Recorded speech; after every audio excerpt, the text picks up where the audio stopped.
नमस्कार मेरे भाइयों और बहनों, जय श्री राम, जय सीताराम। आज हम एक ऐसी पुरानी कथा सुनाने जा रहे हैं जो सीधे भगवान श्री राम के मुख से निकली है। यह कथा न केवल मनोरंजन करती है बल्कि जीवन के गहन रहस्यों को भी उजागर करती है। यह वही कथा है जो 7 महीनों में 46 लाख से अधिक लोगों ने सुनी और पढ़ी। यह कथा स्त्री के उस गुप्त रहस्य की है जो चीज वह मरते दम किसी को नहीं देती, न माँ को, न पिता को, न अपने पति को भी। तो आइए शुरू करते हैं इस दिव्य यात्रा। त्रेता युग की बात है जब अयोध्या के राजकुमार भगवान श्री राम, माता सीता और भाई लक्ष्मण 14 वर्ष के वनवास पर निकले थे। घने जंगलों को पार करते हुए वे त्रिकुट पहुंचे। त्रिकुट का वह वन कितना मनोहर था।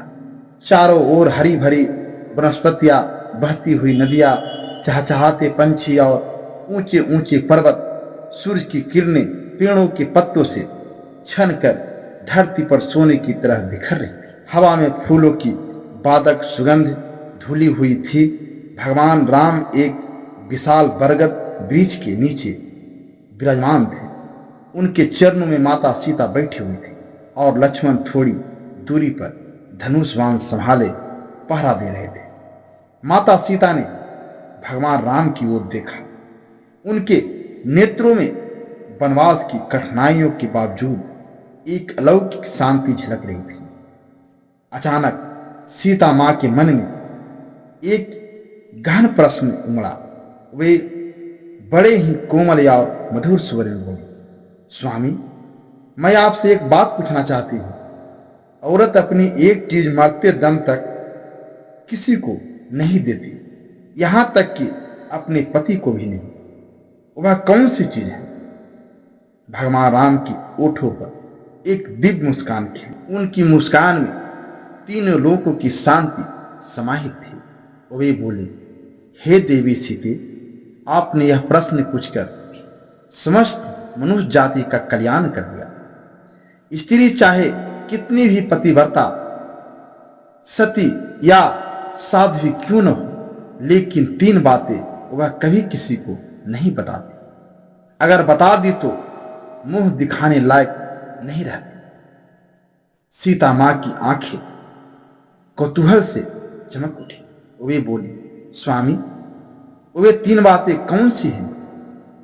कृपया विस्तार से बताइए।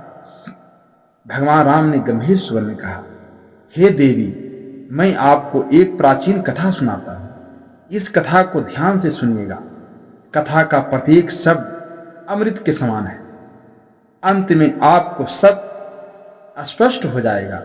यह कथा है एक नागराज की जो मानव रूप धारण कर राजमहल में पहुंचा, लेकिन एक स्त्री की अनियंत्रित जिज्ञासा ने सब कुछ उलट पुलट कर दिया।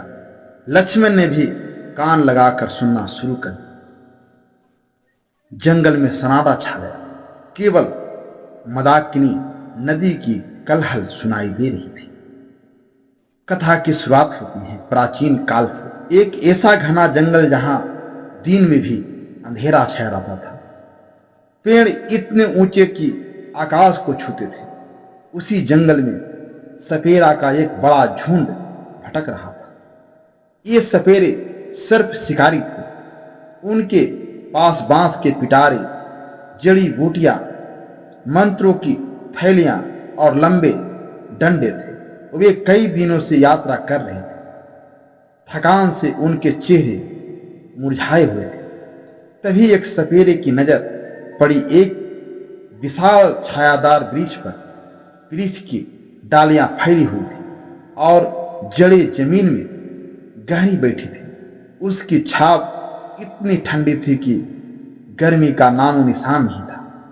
बुजुर्ग सपेरा बोला, भाइयों, यहीं रुक जाओ, थोड़ा आराम कर लो। सभी वृक्ष के नीचे बैठ गए। किसी ने पानी पिया, किसी ने फल तोड़े। हंसी मजाक से थकान मिटाने लगे। तभी एक युवा सपेरे की नजर वृक्ष के पास एक गहरी बील पर पड़ी। बील से हल्की हल्की सिसकारी की आवाज आ रही थी। वह उत्सुक होकर बोला, अरे यह तो सांपों का बिल लगता है, चलो देखते हैं। सपेरों के चेहरे पर उत्साह की लहर दौड़ गई। उनका पेशा ही था सांप पकड़ना। फावड़े निकाले, मिट्टी खोदने लगे, पसीना बहने लगा। 4 फुट गहराई तक खोदा। अचानक एक भयंकर काला नाग बाहर लपका। नाग का शरीर काले मेघ जैसा था, फन हीरे की तरह चमकदार, आंखें जहर गल रही थी। पूरा जंगल थर्रा उठा। सपेरे चिल्लाए, पकड़ो, मत छोड़ना। एक ने लटकन फेंकी, दूसरे ने मंत्र पढ़ा। नाग ने डसने की कोशिश की, लेकिन सपेरे चतुर थे। आखिरकार नाग को पकड़ लिया, पिटारे में बंद कर वे प्रसन्न हुए। यह तो दुर्लभ प्रजाति है, जहर निकालकर राजा को बेचेंगे, लाखों की कमाई हो। वे आगे बढ़े।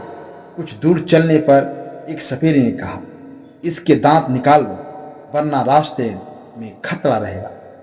पिटारा खोला, लेकिन अंदर नाग गायब। उसकी जगह एक चमकदार नौलखा हार पड़ा था। हार में 9 प्रकार के रत्न जड़े हुए थे, मोती लटक रहे थे। इतना सुंदर कि देखते ही बनता था। सपेरे अस्तंभ रह गए। यह क्या चमत्कार है! सर्प कहाँ गया, हार कहाँ से आया?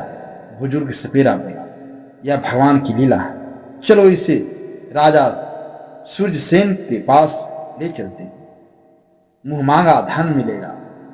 सभी सहमत होकर प्रेमनगर की ओर रवाना हुए। प्रेमनगर एक समृद्ध नगरी थी।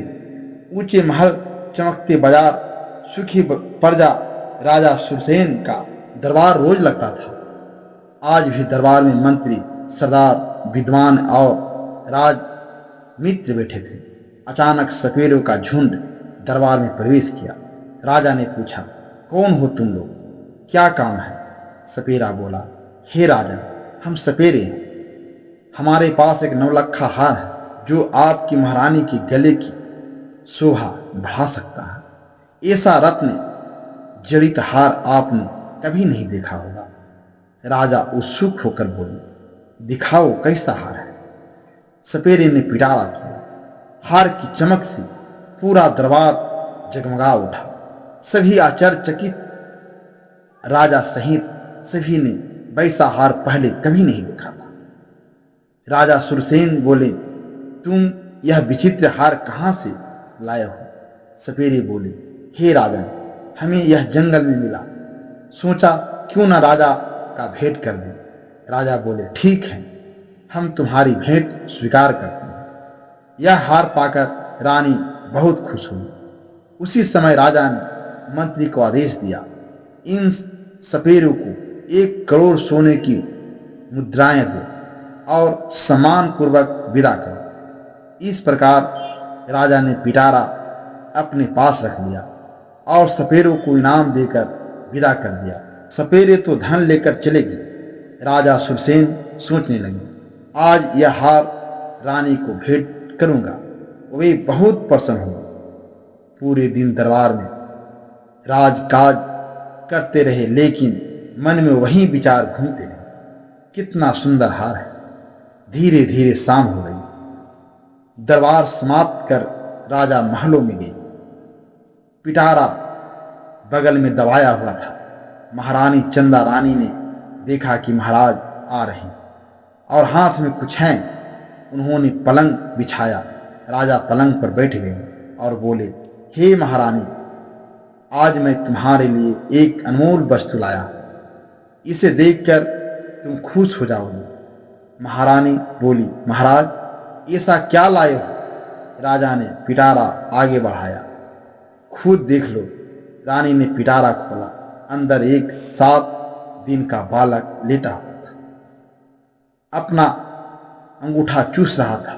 चेहरे पर अलौकिक तेज। बालक इतना सुंदर कि रानी देखती रह गई।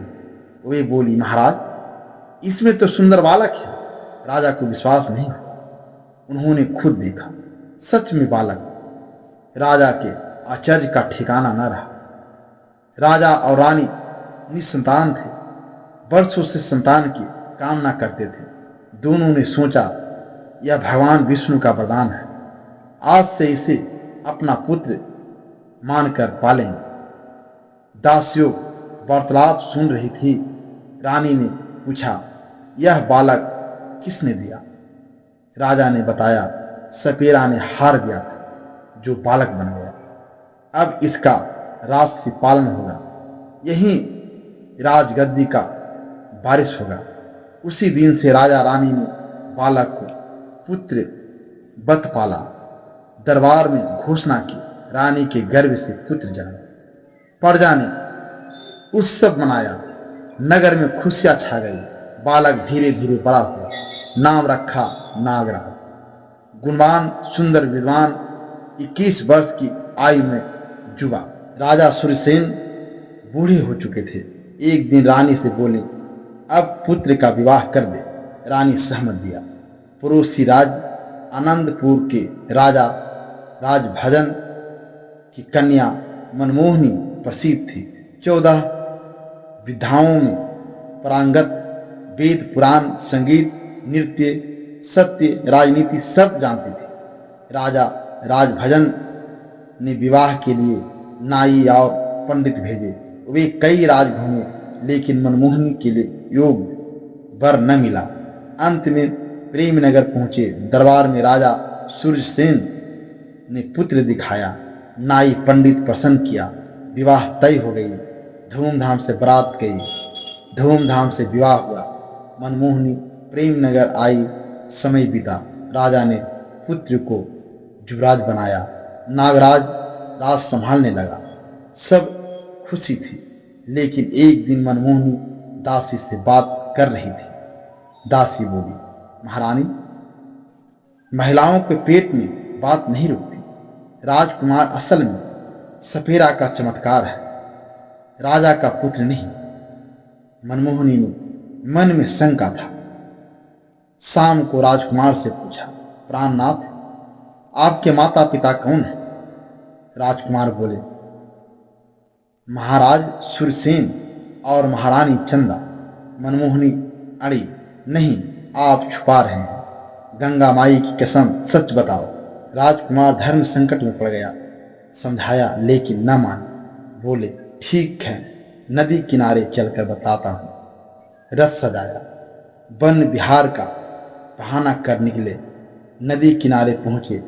नदी का जल शांत थी, लेकिन रहस्यमय थी। मनमोहनी बोली, यहाँ क्यों आए हो? राजकुमार बोले, अभी मान जाओ वरना पछताओ। लेकिन स्त्री नहीं मानी, हठ करती रही। राजकुमार नदी में उतरे। कमर तक जल में पहुंचकर बोले, अभी भी समय है, मत पूछो। मनमोहनी नहीं मानी। छाती भर जल में गया, फिर समझाया। गला तक जल में गया। अंत में गले के बराबर जल में असली रूप धारण किया। विशाल नाव फन फैलाया, नदी में समा गया और गायब हो गया। मनमोहनी घबरा गई। बहुत खोजा, लेकिन न मिला। रथ से महल लौट गई। राजा को बताया। राजा दुखी हुआ। पुत्र डूब गया। 500 सैनिकों भेजे, जाल डाले, कुछ नहीं मिला। राजा रानी शोक में डूब गई। मनमोहनी बहुत पछताई। मेरी जिद ने सब बर्बाद कर दिया। मनमोहनी विद्वान थी। विचार किया, नगर में घोषणा कर दी, अगर कोई नई कथा सुनाएगा उसे 1000 स्वर्ण मुद्राएं दिया जाएगा। कथावाचकों की भीड़ लगी। कोई आप बीती कथा सुनाते थे, तो कोई राजा का इतिहास सुनाता था। मनमोहनी सुनती रही। एक दिन एक बूढ़ा आया। बोला, महारानी, आंखों देखी घटना मैं सुनाता हूं। मैं रात को जंगल में फंस गया था। मैं बरगद पर चढ़ गया।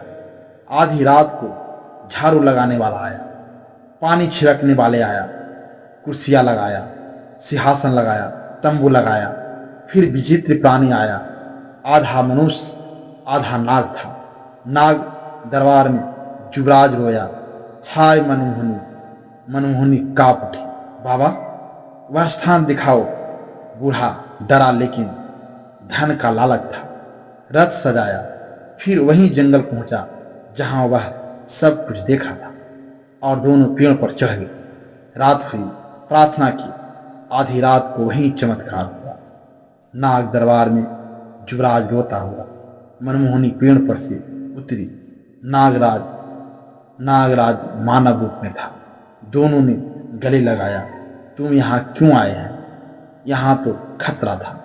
नागराज बोले, मैं नागलोक का राजकुमार था, अभिश्राप से मानव बना था, फिर हार बनकर आया। मुझे जन्म का रहस्य न बताने का वचन था। तुम्हारी जिज्ञासा ने अभिश्राप तोड़ा। अब नागलोक चलो। मनमोहनी नागलोक गई। नागलोक में देखा सोने की महल, रत्न धाम, विवाह धूमधाम हुआ। लेकिन मनमोहनी बोली, मैं प्रेम नगर लौटूं, रहस्य रखूंगी। इस तरह रहस्य को किसी को नहीं बताऊंगी। नागराज ने आशीर्वाद दिया। सुबह हुई, मनमोहनी अपनी महल लौटी। राजा को बताया, पुत्र जीवित हैं। यह सुनकर राजा रानी बहुत खुश हुई। फिर नागराज ने राज संभाली। फिर खुशी पूर्वक पूरी परिवार रहने लगा। भगवान राम कथा समाप्त करने के बाद बोले, हे सीते, कथा से यही सीख मिलता है, स्त्री 3 बातें कभी न बताए। पहला, जन्म रहस्य। दूसरा, पारिवारिक भेद। तीसरा, हृदय की गुप्त इच्छाएं।